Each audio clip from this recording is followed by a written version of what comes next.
Fungsi asuransi meliputi fungsi primer dan fungsi sekunder.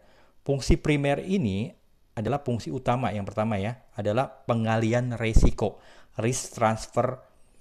Nah, risk transfer mekanisme ini yang harus teman-teman pahami. Fungsi ini sebagai sarana untuk mekanisme pengalihan resiko.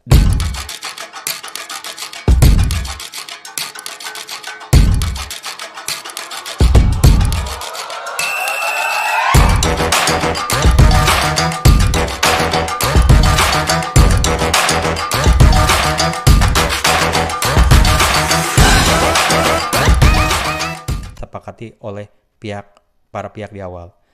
Yang kedua adalah asuransi jiwa seumur hidup, whole life insurance, yaitu asuransi yang memberikan manfaat pertanggungan seumur hidup. Biasanya sampai usianya 99 tahun, teman-teman. Yang ketiga, asuransi unit link. Ini yang biasa ada di bank-bank nih, teman-teman. Kalau misalkan ada ketemu agent di bank-bank, nah itu asuransi unit link. Yaitu kontrak asuransi yang memberikan manfaat perlindungan dengan premi rendah sekaligus investasi. Jenis asuransi ini memberikan manfaat perlindungan asuransi kematian, investasi sekaligus.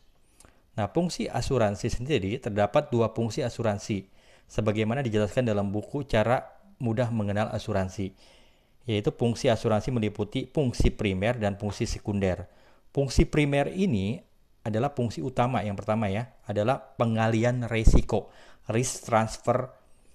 Nah, risk transfer mekanisme ini yang harus teman-teman pahami. Fungsi ini sebagai sarana untuk mekanisme pengalihan resiko dari tertanggung kepada penanggung atas terjadinya kemungkinan rugi atau rusaknya dialami oleh tertanggung dengan sejumlah pembayaran premi.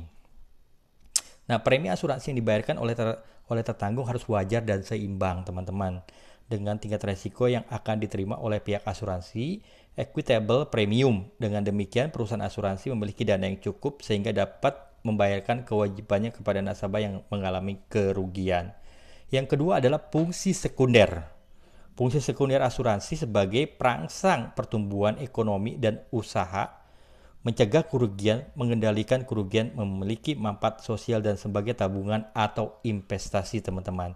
Demikian penjelasan tentang asuransi beserta dasar hukum, jenis dan fungsinya, teman-teman ya.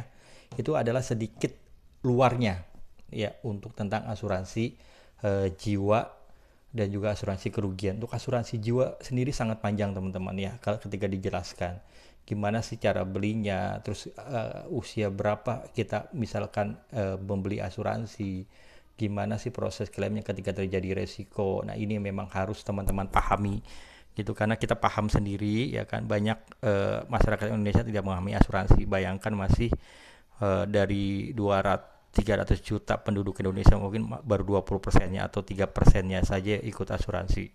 Seperti itu sih, teman-teman. Ini adalah hal yang harus kita pahami dan kita mengerti.